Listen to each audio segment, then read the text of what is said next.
So your therapist has been telling me that you feel like you're being singled out because of your religion. Yeah, yeah, I am. And can you tell me a little bit more about that? Yeah, the other day when I asked you for the kosher meal, you like didn't give it to me. Like I was sitting at the table like waiting, like I was hungry. And like I finally got my meal and it just wasn't kosher and I just felt like that was kind of rude. Like I didn't like really appreciate that.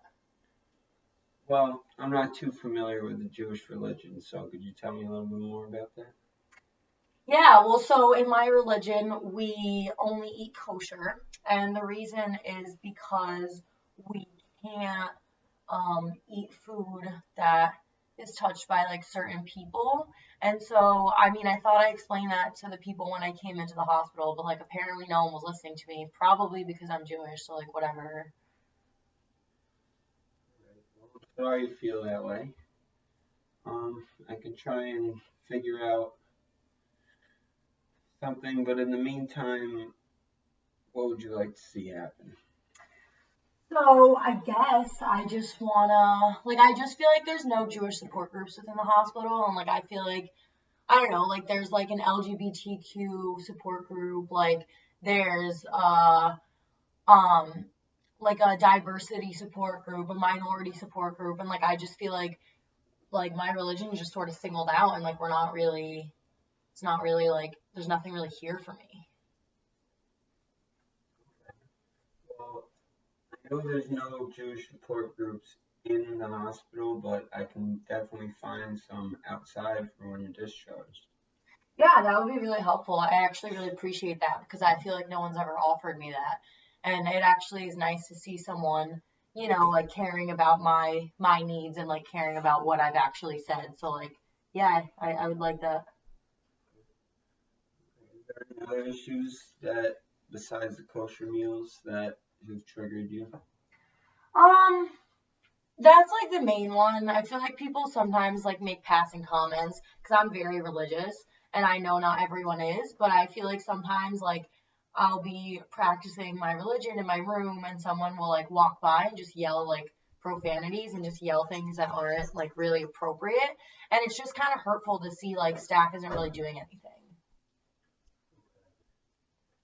Well, I can see that being definitely hard to deal with staff who's supposed to be watching and protecting you. Yeah. But I'll definitely have a talk with the supervisor and see if we can get on board with everything. And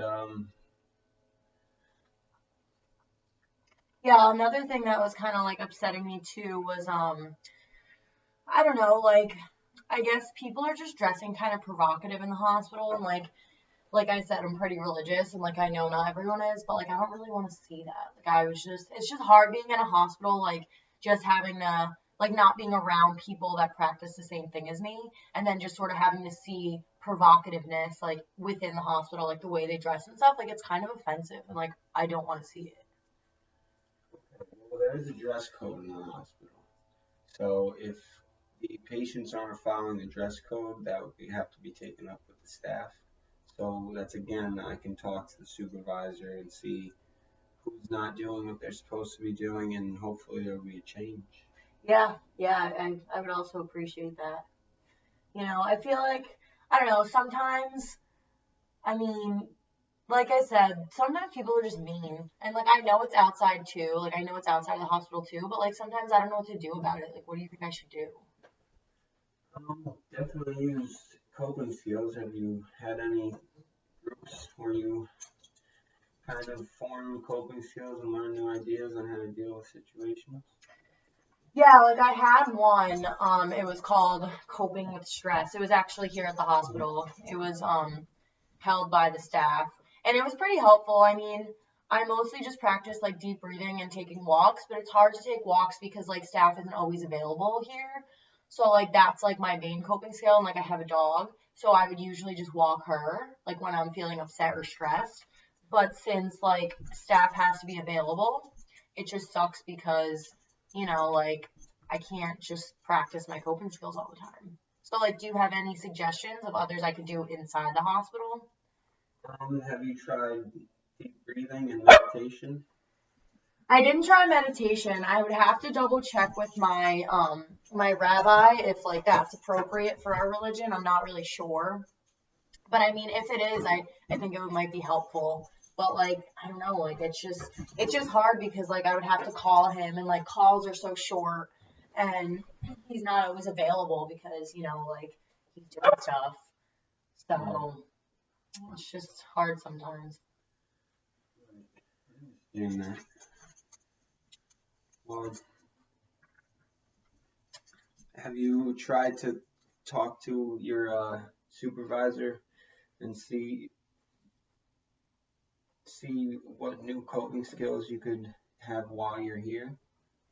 Yeah, I mean, they basically just said like deep breathing, like counting to 10.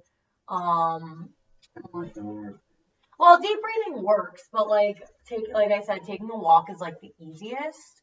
So I think that's like the most helpful for me. And I know like it's fine with my religion and everything, so I wouldn't even have to ask anyone about it. So like that's helpful. But I just feel like I feel like just in the future, like if I ever am hospitalized again, like I would like to sort of see more of like even if there was just like an hour for like me to practice my religion like without being interrupted. Like the other day I was, practicing in my room and it was dinner time and a staff came and knocked on my door and was like, "All right, it's time for dinner," when I was in the middle of like practicing and like that's just rude, like you shouldn't do that. Right, right. No, they do have mandatory checks that they have to perform for your safety.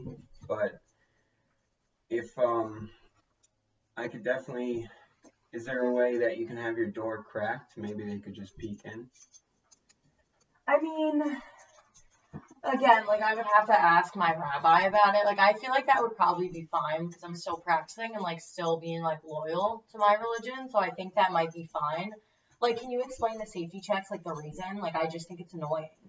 Well, we have a lot of patients that will hurt themselves or others, or even perform sexual acts, anything really inappropriate or that would trigger somebody else or not safe.